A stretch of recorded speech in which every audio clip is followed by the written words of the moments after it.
Hello and welcome to episode 31 of the Victorian Studio podcast. My name is Maureen and I'm coming to you from Winnipeg, Manitoba, Canada on Sunday, January the 31st, 2016. Welcome to all new and returning viewers. I hope you enjoy your visit with me today in my studio.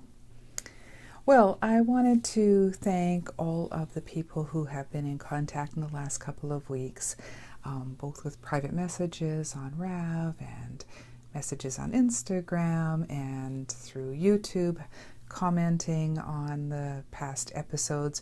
I really do appreciate them all. Thank you so much for taking the time to leave me some comments and letting me know what you like about the podcast. I really do appreciate it.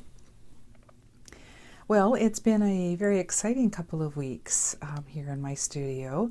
A little bit later, I'll show you a new acquisition that I acquired just after recording my last episode. So needless to say, I've been busy playing with that in the last couple of weeks. So not a lot of knitting got done, but I will share with you what I did accomplish, both in knitting, spinning. I've done some dyeing, and I've even gotten a few goodies in the mail, so I hope you enjoy seeing those. First off, before I start with the knitting, I thought I would mention Sarah from the Pearls of Color podcast messaged me on Ravelry and mentioned that she has a new pattern coming out. And this is a sock pattern just in time for Valentine's Day. It's called the Love You More Socks, and she's publishing that pattern on February the 1st, tomorrow, and she graciously donated a copy of the pattern to the Victorian Studio podcast members. Now you have to be a member of the Ravelry Group to be eligible. I'll open up a thread just after I upload this episode.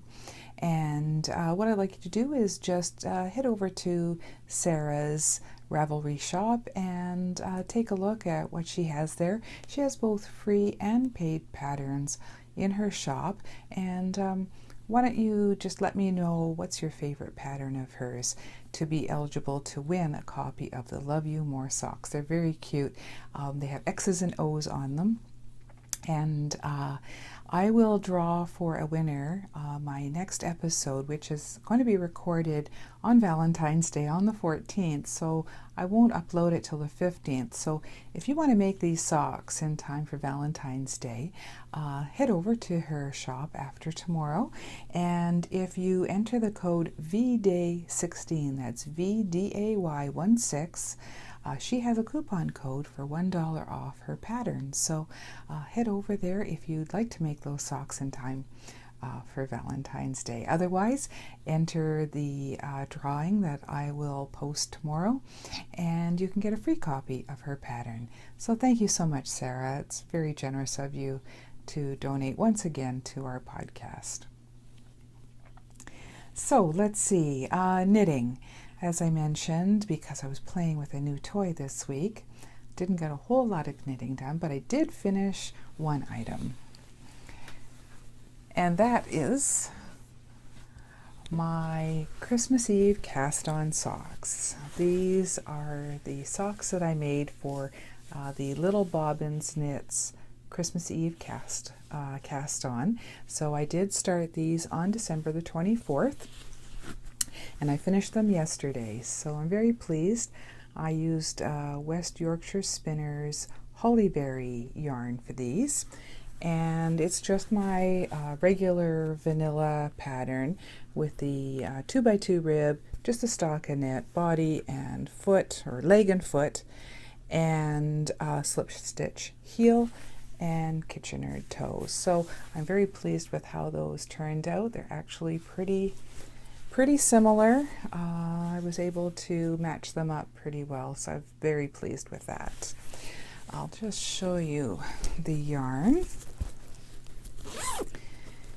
And I used all but 32 grams of this, so about 68 grams in all of the West Yorkshire Spinners Hollyberry. And this is 75% wool, 25% nylon. And what I did was I wound off 2 identical balls before I started my socks so that they would come out as close as possible to being the same striping pattern on both socks. And for those, I was using my 1.5s or 2.5 millimeter carbons, interchangeable needles. So, yep, very pleased with how those turned out. So I think this is my 6th or 7th pair of socks that I've ever done, and at least this year. It didn't take me till June to finish, not like last year when that was only my 2nd pair of socks that I cast on for her first Christmas Eve cast on. So it took me a long time, and also my 2nd pair of socks, I ended up using quite a complex pattern. So silly me, as being a new knitter, chose a pattern that was quite beyond what I could do in a short time. So at least it only took me about a month to get these ones done instead of 6 months. My goodness. And then when I see somebody like Mina, who does over 30 pairs of socks in 1 month, I'd like a pair of socks a day, it just blows me away what she can do. It just is amazing. But well, I'll never get to that point, but I do love the socks that I have made, and I really love the West Yorkshire Spinners yarn. It's very, very nice. So I have a little bit left, so I'll have to see what I'm going to make out of what remains of that. So it was nice to have those off the needles, and I'm sure this week I'll probably cast on another pair of socks. It's always nice to have a pair of socks to bring to work or appointments or things like that. So we'll see. Maybe a pair of Felici or something will be the next ones on the needles. The other knitting that I got done this week was just a little bit on my hooded hat. Now, if you remember from the last episode, I was mentioning that I hadn't yet made myself a hat, and I really didn't want to make one that was very tight around my head. So I was thinking about making something that was more in a style of a hoodie. So what I did was I looked up a couple of free patterns on Ravelry and kind of mashed together my own version. So the first one that I found on Ravelry was a Laura and the Wolf pattern, and what attracted me to this pattern was the detailing of the wolf's head around the top. I know this is hard to see, so I will insert a picture here so that you can see it better. But what I did do with this pattern is I got inspired by the wolf's head in her pattern. So I took that part and then incorporated it into the pattern. This is a drops design called Sweet Winter Hat. And I kind of like some of the style of this one, that it's more like a hoodie rather than a closely knitted tight hat.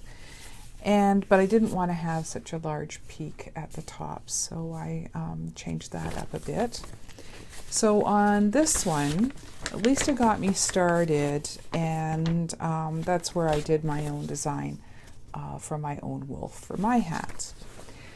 So what I did was I had some yarn left over from doing some color work on a teapot cozy, and you saw that last time if you were here.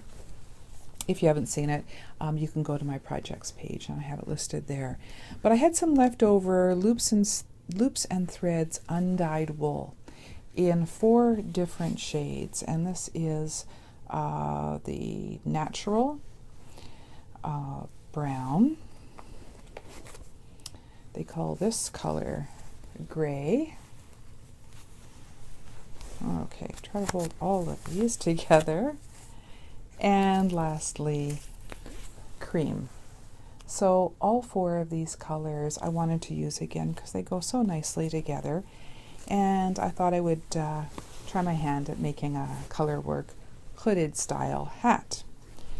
So last week I think I just got beyond the color work, and Valeria, thank you very much for a great suggestion, suggested I Kitchener the seam, and that's what I did on the back. So I knitted, actually this was a lot longer. I knitted quite a bit. let's see, did I write down how long I knit? No, I guess I didn't. I'll have to check my notes and see, because I might write this up just on my project page so that I can share that with everybody. But it was knit quite a bit farther, and what I did was I decreased down a little bit so it wouldn't have such a pointy tip to it, and then Kitchenered the back. And then what I will do is add 2 scarves onto both sides so that I can wrap it around. And this is in a style similar to a scarf / hood that I had many years ago. But when I first tried it on, I realized that I had made it, first of all, way too deep before I started doing the decreases.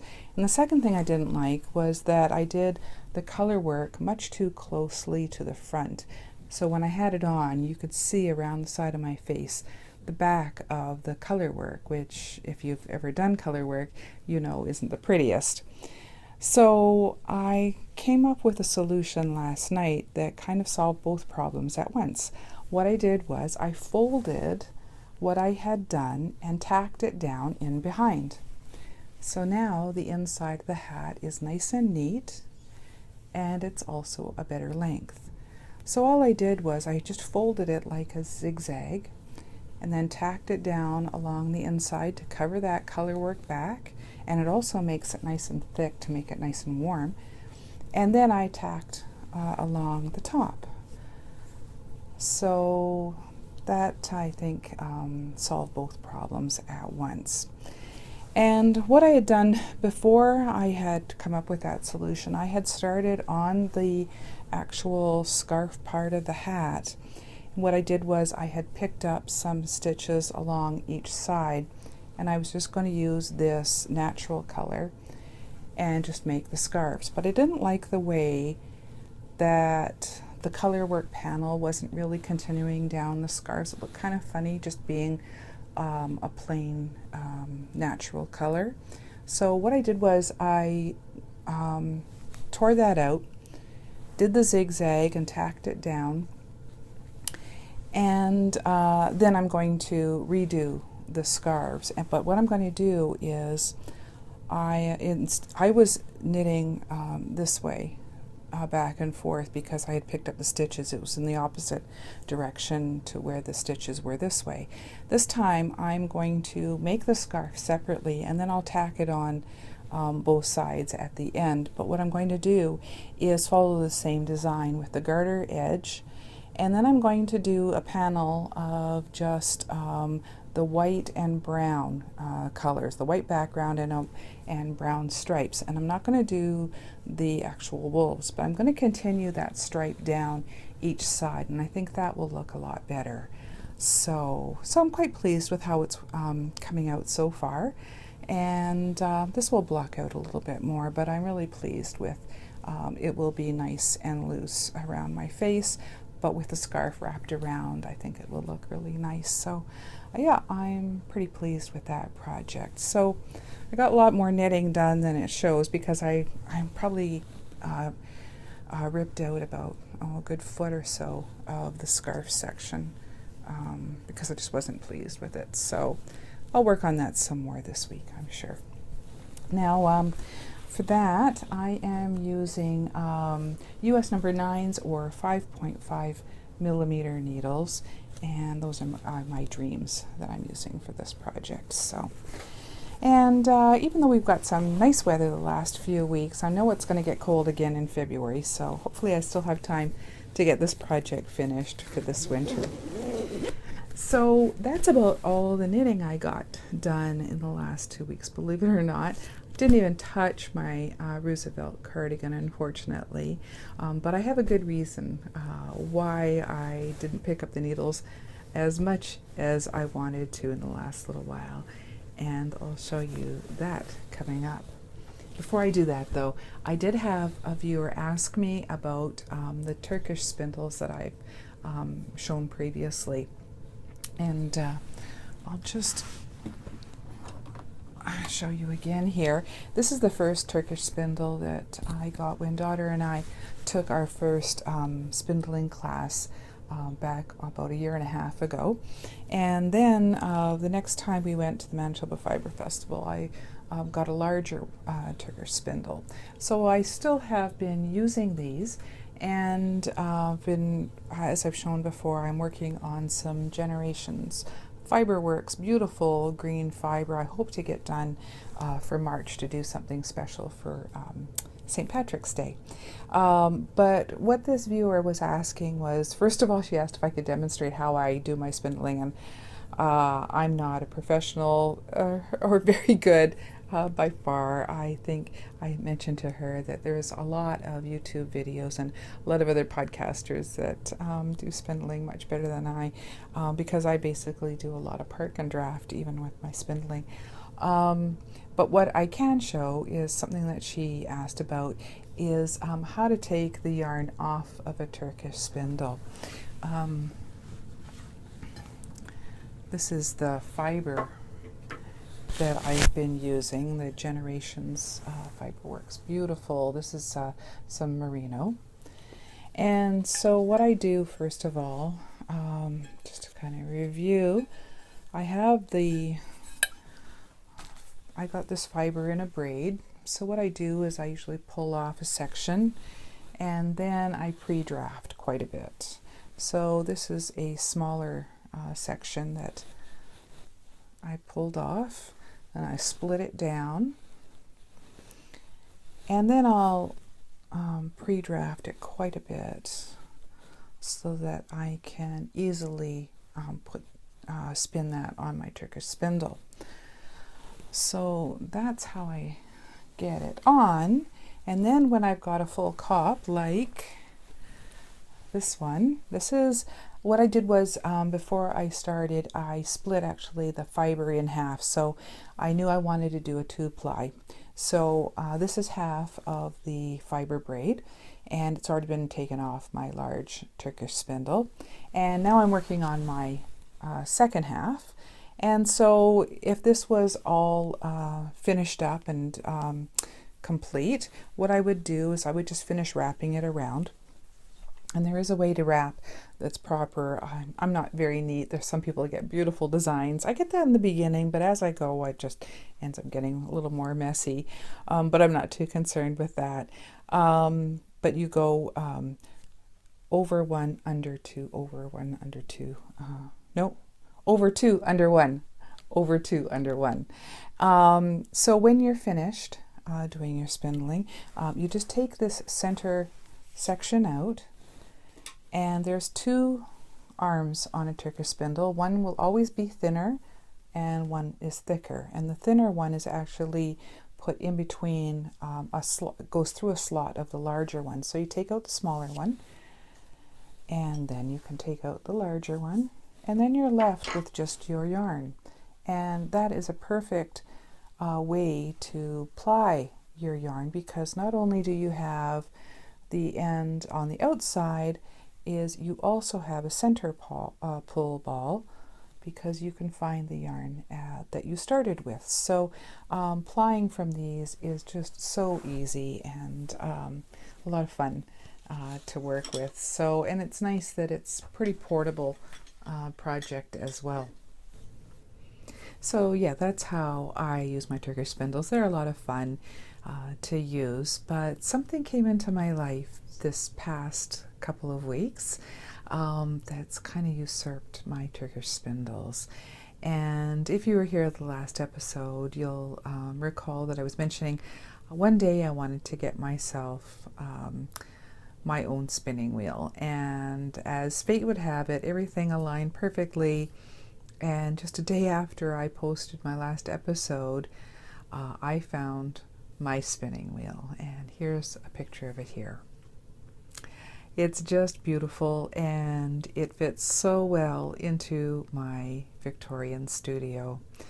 At first I was thinking that I was going to get myself a new wheel, because I know you really take a chance when you buy an antique wheel, whether it's actually going to work, if all the parts are there, you know, and how well is it going to spin.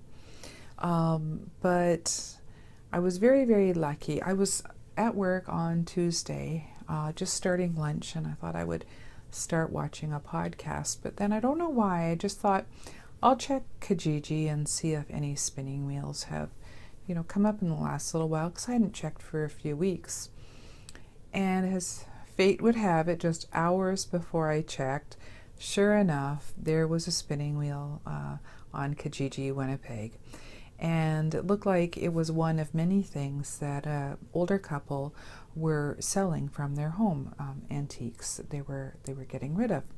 So it was a really good price, and so I called up and asked if it was still available, and it was. So I had a couple of hours vacation still, so I checked with my manager, and they said it was fine for me to take some vacation time.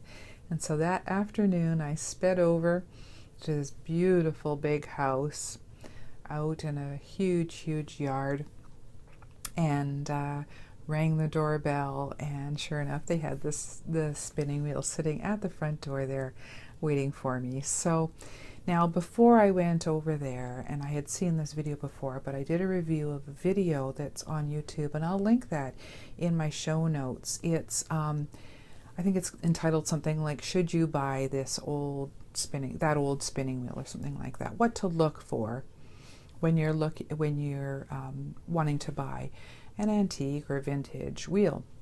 So it was wonderful. It gave me all the things that I should look for before handing over the money. But when I saw this, I asked the lady if she had ever used it for spinning, and she hadn't.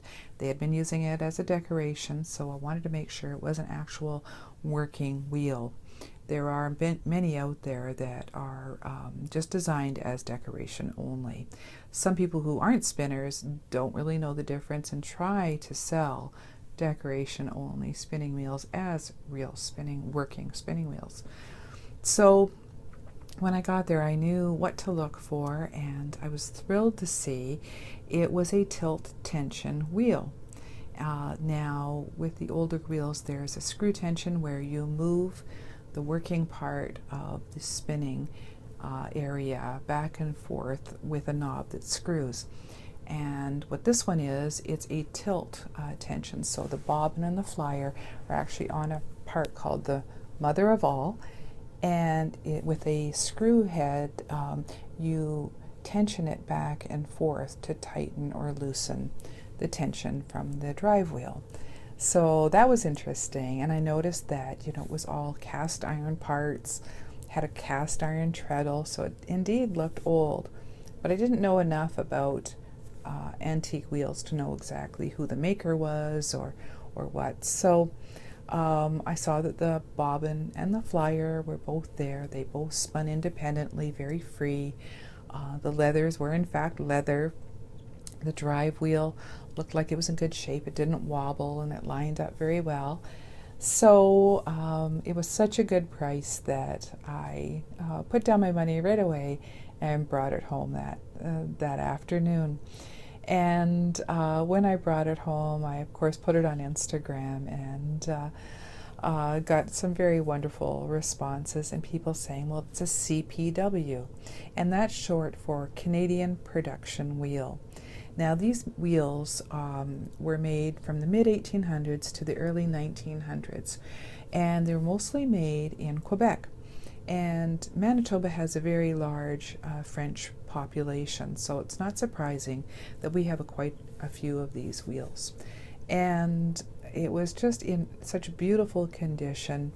I was thrilled to see that it had a few points that showed that it was in fact pretty old. And one of the people on Instagram also pointed me towards a group on Ravelry, the CPW group, and they are a wealth of information. I will also link them in my show notes.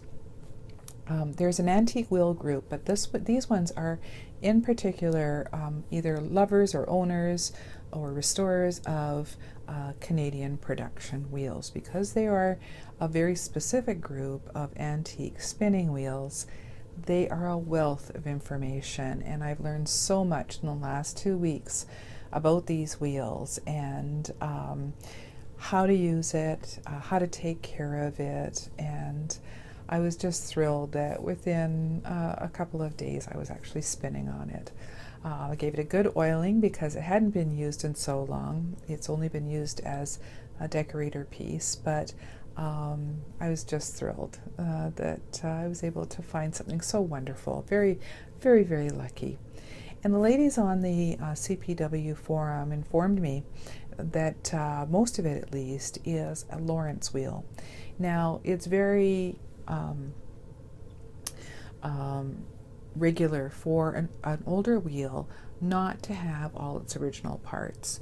Because it's over 100 years old, a lot of spinning wheels have interchangeable parts. Some of the parts that you have to be very careful that if they're interchanged are the flyer and bobbin, if they line up properly and fit in the leathers properly, or on the mother of all. If it fits properly and it spins properly and lines up with the drive wheel properly, then you're able to spin on it. So at least the table, the legs, the main area, the mother of all, all of that points toward it being a Lawrence wheel. And the Lawrence family made wheels around the turn of the century, so that's very exciting. Now, my wheel has a smaller drive wheel than is usually on a Lawrence wheel, but actually that's to my advantage. It's just a 24-inch wheel. Many of the Lawrences had 27 or 29 or 30-inch wheels, but the larger the wheel, the faster it is. And so being a beginner spinner on a wheel, or spinner at all, this is perfect for me, and so I'm just thrilled. It could be a Cadaret drive wheel, but it just looks beautiful. I'm thrilled with it, and it's been taken care of very, very well, so I'm very lucky that way. No, huge cracks in it or broken pieces or anything. So it even has what they called a chicken nut, and that is indicative of the Lawrence wheels. It's a little nut that's on the screw at the top to tighten up the tension. And I'll show you a picture of what they call a chicken nut. And so it's very, very cute. So as I mentioned, I've been learning so much about antique wheels. And I even downloaded, one of the ladies on the CPW group has put together an ebook about the history of the CPWs, all the different families, the markings. Mine isn't marked, but that's not unusual.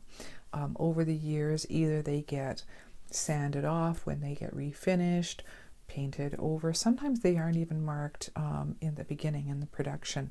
So certain makers have certain marks, and it's just been so neat to see all these different models and all these different markers, and just how beautifully these CPWs spin.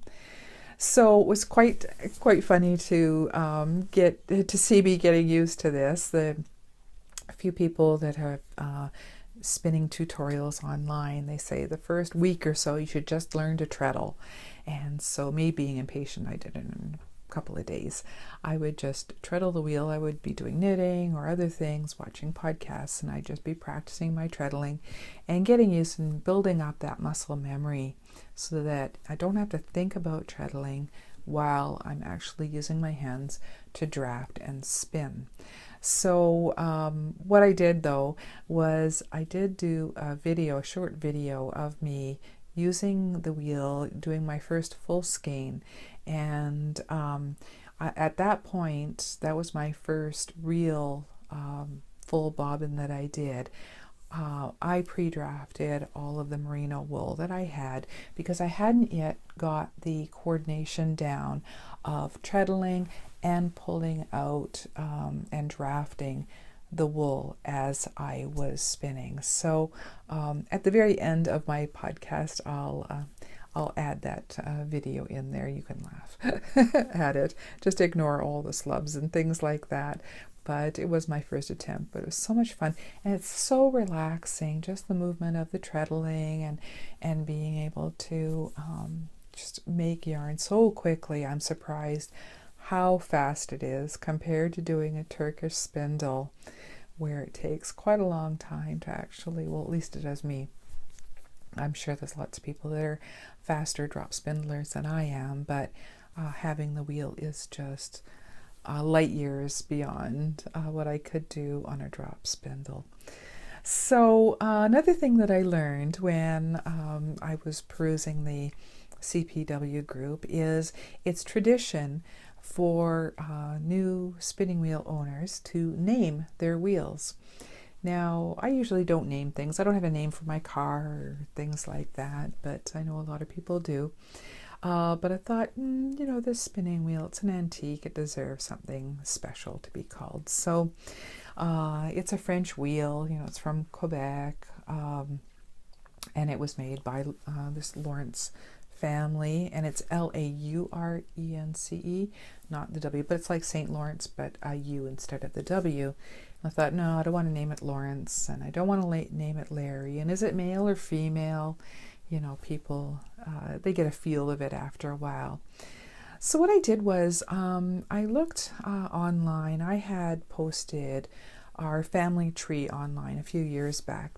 And so I was looking on that and seeing if, maybe I can get an idea of something in our own family genealogy as to a good name for a wheel from maybe the late 1800s. And what I came across was something very funny. In our family, on both my mother and my father's side, there are 6 ladies in between the 17 and 1800s, all with the same name. And I thought, well, then it must be fate, because that name just stuck out so much. So I decided to name my wheel Susannah, Susannah, because on my dad's side, there are 2 Susannahs. There's one from our 7th generation, Susannah Bassett, and she was born in 1805. Then 8th generation on my dad's side, there's a Susannah, but we don't know her last name. She was married to our relative, our ancestor, and was a mother to a Susan Winter, but her name was Susannah. She was born in 1758. So there's also 4 Susannahs on my mother's side of the family. 6th generation, there's a Susannah Brooks. She was born in 1883. 7th generation, we have Susannah Hawks, who was born in 1775. Another 7th generation Susannah Cannell, born in 1801. And I have an 8th generation ancestor, Susannah Cross, and she was born in 1765. So I thought, that's just perfect. And since my wheel is from, the late 1800s, mid to late 1800s, or possibly maybe early 1900s, I thought, well, Susannah is a good name, because at that time, in 1848 actually, there was the most popular song was published, and it was a folk song by Stephen Foster called "Oh Susannah." And actually, Stephen Foster, he became America's first fully professional songwriter because of "Oh Susannah." He was given royalties of 2 cents for every copy of this song. So, and he named the song after his sister Charlotte, whose middle name was Susannah. So I thought, that just fits in perfectly with the era that my wheel is from, and because my family has such a strong history of ladies named Susannah, I thought my wheel is going to be called Susannah. So I'm just thrilled with that. So yeah, I'm very, very lucky. I think having a new wheel, there are so many pros to that, if you buy a new one. But when I looked at it, I probably would have cost close to $1,000 Canadian for me to get a new wheel, with the American dollar, Canadian dollar being so different right now with shipping and all of that. I really wanted something that looked nice in the studio as well. So not only is it functional, but it's beautiful as well. So I was very, very lucky to actually get a true antique at a fraction of the cost. And thanks to my mom and dad and some money that I won before Christmas time, I had exactly the amount. $250 is what I spent on my wheel, and I was thrilled. That's what the lady was asking for. So I was very, very pleased, because I know some of these wheels can go for a lot more. So yeah, the next little while I know I'll be spending a lot of time learning and practicing and practicing and practicing. I've been trying to work on the wheel every day since I've got it, and I can already see an improvement in my spinning. I'll share with you some that I've done. Here's my little basket here. What I did was, when I first got the wheel, I just had some Corriedale fiber in my stash. So what I did was I just got out some white and tried just a little bit at first. This was actually just to make sure that the wheel actually worked, and that I could actually, get it spinning. So after I took this off, because Corriedale was a little bit harder to draft, one of the things that was a great recommendation on the CPW group is to learn on good fiber. And I know it was tempting for me, and I thought it was a good idea to not waste my good fiber on some of my beginning skeins. But if you use inferior quality fiber, maybe stuff that has been sitting around, is compacted, it's going to make it harder to spin. You're going to be more frustrated. And it was wonderful advice to say that use good fiber if you want to learn properly. So what I did was I put the Corriedale down, and I had a whole package of Fondant Fiber fuzzlings. Deb over at Fondant Fiber put in some fuzzlings in some of my orders, but I did order a packet of her fuzzlings. This is the one that's left from the packet that I have, so this is the next one I'm going to try out. So her fiber is just so beautiful, and it's so easy to draft. So they were right. Using good quality fiber really did make it easier to spin. Deb gave me a sample of her antler fiber. That's what that is, spun up. And so it's very thick and thin, but I'm seeing improvement on every one that I do. This is one of her other fuzzlings, and this one has quite a bit of stellina in it, so that was interesting to do. So it's still very, very thick, and CPWs, when you do get more proficient at them, they do spin very thin. So when you're beginning, you end up getting pretty thick, thick and thin, overplied, underplied yarns, so singles. So what I did was, when I got it on my bobbin, because I only have the one bobbin, I just wound it back off onto my ball winder, and that way I had a ball that I could pull the yarn from the inside and the outside, and I applied it together using my Turkish spindle. Because the orifice on the CPWs, if you get a really thick 2-ply trying to go through there, I think wouldn't be good. So I have yet to learn how to ply on my wheel.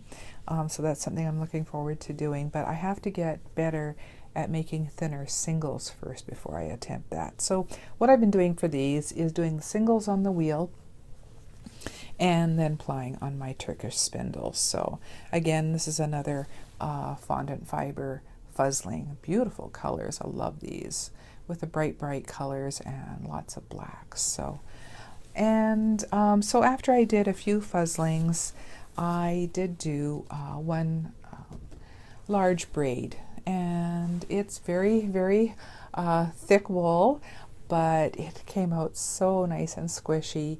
It's a 2-ply, but this was just some merino braid that I had purchased, I think at either the Manitoba Fiber Festival or the Carberry one.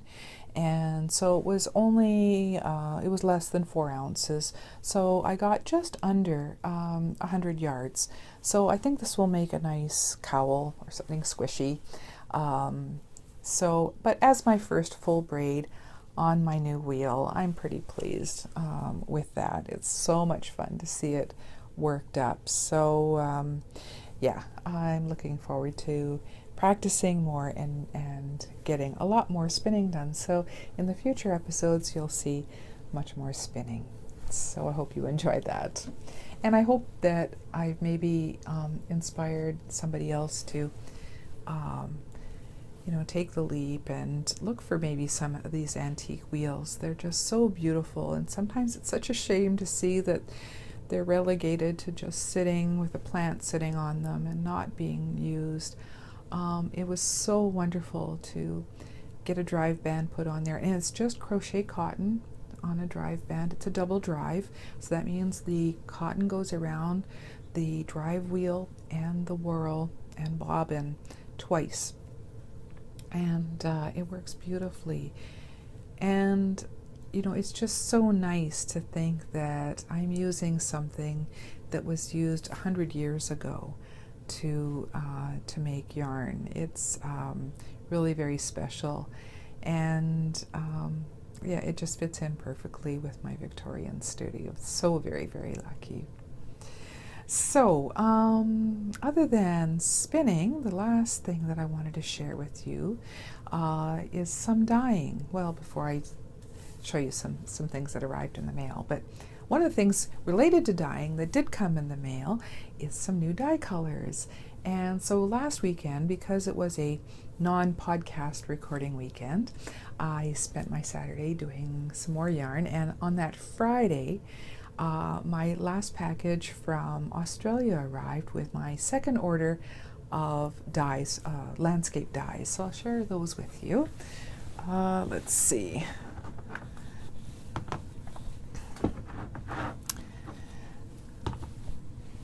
Now, back a few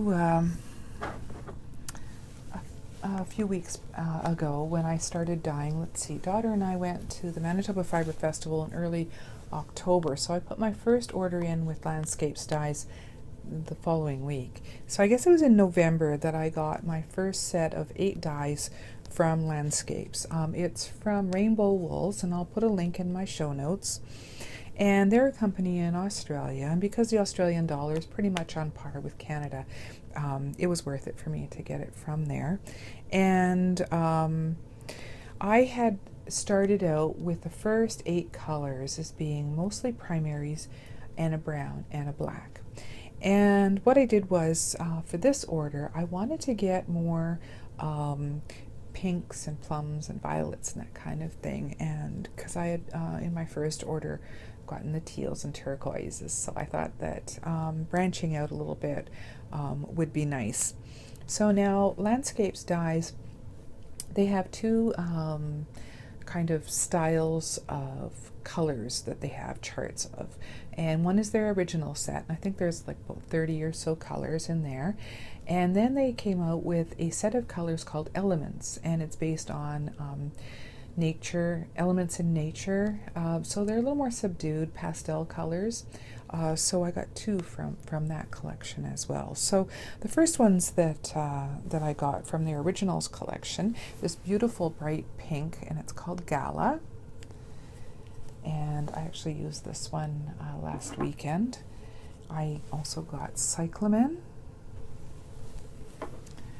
and let's see. There's Plum, Grevillea, and this is a brighter red than the red I had already. I had the Bloodworth, I think it was called, and it was more of a rusty brown, rusty red color. This one is a brighter red. And then a darker purple, Clematis. And let's see, I wanted to get an orange, so this one's a perfect color name, Kangaroo Paw. And then the last 2 are from their Elements collection. So these ones were more pastel, but they were just beautiful. Dusk, it's kind of a very muted violet. And then this kind of a dusty rose called Heath. So 8 more, so I've got 16 colors now in all, and I think that's a really good collection to get some more color combinations. So I'm speaking of color combinations, what I did was I bought myself a book to record when I do my dyeing, and the first page, what I did was I did a color chart. So this book has this nice thick paper, so I was able to actually do some tests of all the colors. So those are the 16 colors that I've purchased so far, and so later on I will put on other pages the other colors, you know, as I get them. But I also wanted to record when I do my dyeing what my recipes were. So I'll record, you know, how much of the color, what colors I used, how much water, and maybe a little bit about how I place the yarn in the pot and that kind of thing. So this will be great reference. So if I want to try to duplicate what I've done, I can refer to this. So yeah, I'm glad I got myself a book. And also I wanted to get something that wasn't lined so that I could draw diagrams in there. And I've also been taking pictures as I've been dyeing, both of how I've placed the yarn in it, the pot, after I place on the dye, and of course the final skeins. So so that's been a lot of fun. So yeah, I really love this book that holds all my information for my dyeing. And what I did get done last weekend was 2 more skeins. And the first one, I used both a pink and a red and a little speckling of green. And I call this one Cinnamon Hearts. So I thought this was good for Valentine's. And Valeria, hope you notice, I did put on my own ball bands. I made up just some simple ball bands, but what's nice is I can also then record the information of the yarn that I used, what number. I've numbered all of my projects, so I put that number on here as well, and then the information about what the base is. So Valeria, thank you for the idea for making my own ball bands, and happy birthday, Valeria. I understand it's your birthday today, so I hope you have a wonderful, wonderful day. So that's Cinnamon Hearts, and I'm looking forward. I might maybe make up something for Valentine's Day using this yarn. I'm looking forward to actually knitting up and seeing what my own dyed yarn looks like knitted up. And so the next one that I made was using 3 of the brighter colors, and I haven't named this one yet, but I'm really thrilled with how these colors came out. Now, if I refer to my book, what I did was when I was making my my color chart here, when I was putting them on, I noticed that this, and this look so wonderful together, and that's the Clematis, Gala, and Kingfisher. So I thought those were all just wonderful. They would look wonderful together. And so those are the 3 I used, and that's what the result is. And I'm just thrilled with how the colors all went together, and also then created other tones when they mixed a little bit. So I'm thrilled with that one as well. That was a lot of fun to dye up. So as you can see, I'm having lots of fun dyeing. I'm really enjoying it, but I do save it for my Saturdays. And it was funny, of course I have all my safety gear on when I'm doing this, and I'll mix up the dyes downstairs in the locked room so there's no cats around or anybody else that isn't wearing a mask. So when I have the powders out, I always have my mask on. So I had my respirator mask on. It's a 3M mask with a small respirator, and not the big ones, but I have my respirator mask on. I had my I have an apron that's kind of canvas, but it also has kind of a plastic front on it. So I had that on, and then of course I have my gloves on. And hubby called me the mad scientist. So I was tempted to have him take my picture, but I wasn't so brave. But yeah, so I was in my mad scientist gear, getting these dyed up, and yeah, it was a lot of fun. Once I had the dyes mixed up in the water, I would bring it upstairs, and then we didn't need to wear masks or anything anymore. But I've gotten, you know, quite a routine down now that is a lot of fun. So yeah, next weekend I'm sure I'll be doing some more. And so far all I've used is the Cascade 220, because I had quite a few of those, and I think it's time to maybe move on to maybe some Felici or one of the others. And since maybe I want to do some socks next with the contrasting heel, toe, and cuff, I think it's time maybe to try my hand at making some specific yarn to go with maybe some of my Felici colorways that I have, and see how that turns out. So we'll see. Next episode, I'll let you know how that goes. So that's my dyeing over the last couple of weeks. And I think the last thing that I had to share with you was some mail. Now, I had put in a request quite a while ago to a very special person to make me something very special. And in the last week or so, it arrived. Now, a few months back, I'm sure if you've been a long-time viewer, you know that I got these beautiful cat bags from Deb at Fondant Fiber. She had placed these on Instagram one day, and I was lucky enough to have grabbed 2 of them. And I just love them because I just love the cat decorations on them. The drawings of them just remind me so much of the 1960s cartoons that I grew up with. So I just love these bags. But right now inside I just have my regular Notions bags that I made out of pencil cases when school started. I got a bunch of those pencil cases.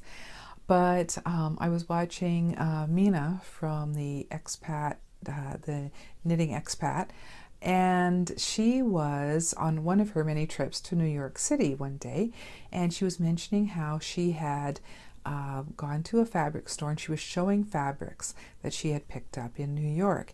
And of course, one of the fabrics was the cats, and it's the identical design. So of course I had to contact her right away, and I asked if I could place a custom order for some Notions bags that I could put in my larger cats bags. And she was just so wonderful. Even though she's so busy, she was able to whip me up a couple of Notions bags, and they are just incredible.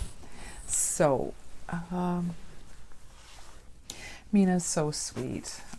She sent not only my bags, but a beautiful personalized card and some teas.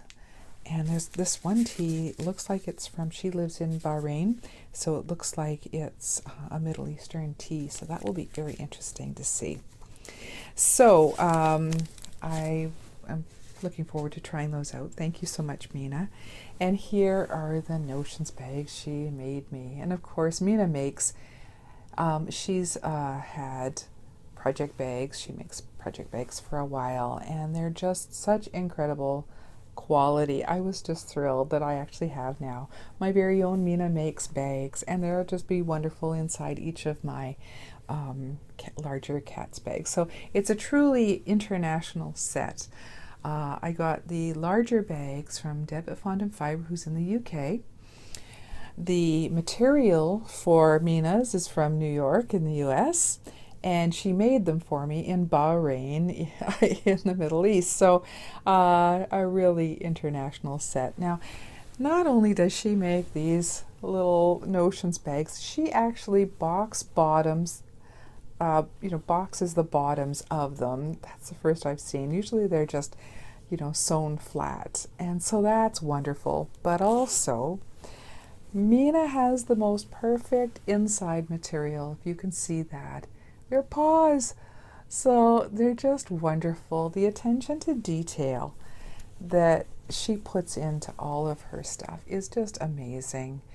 And she's such a lovely person. I am just thrilled to have something that she's made. Mina, thank you so much. I don't know if you watch, but if you do, I hope you realize just how much I treasure these. They're just so wonderful. So how lucky am I to have all of that. So yeah, that was such a wonderful mail this week, and I really am very, very lucky. So that means I'm going to have to get on to another cat project very soon. So my cat bags are all set to go, and I'll have to get on making that last cat toy. So yeah, hopefully that's something that is in the near future. So until then, I think that's all that I have to share with you this week.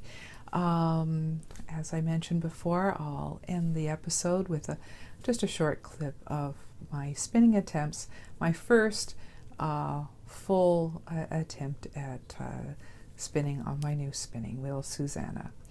So thank you so much for visiting with me today. I hope you enjoyed your stay. I hope you learned a little bit, maybe got inspired a little bit, and I hope you'll return and visit with me once again in my Victorian studio. Until then, have a wonderful couple of weeks, everyone, and we'll see you, let's see, I'll record next on Valentine's Day, February the 14th, so it'll be posted on February the 15th. And remember again, if you would like to enter into the draw for Sarah's Love You More socks pattern, make sure you hit up our Ravelry thread that I'll post and enter in there, and let me know your favorite Sarah pattern in her shop. So until I record again, thank you so much for stopping by. Take care, and happy crafting. Bye-bye, everyone.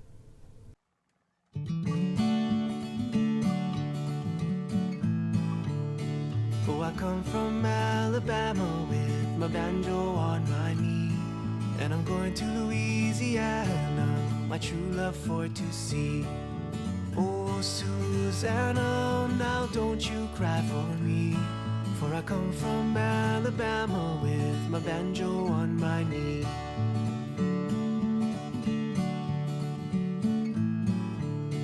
Oh, it rained all night the day I left, the weather was so dry, the sun so hot I froze to death. Susannah, don't you cry. Oh, Susannah, now don't you cry for me, for I come from Alabama with my banjo on my knee.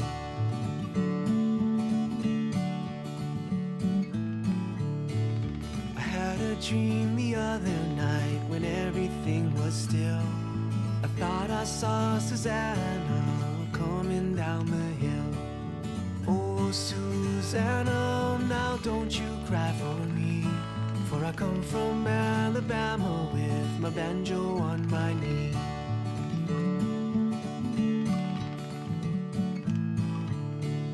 A buckwheat cake was in her mouth, a tear was in her eye. I said I come from Dixieland, Susannah, don't you cry.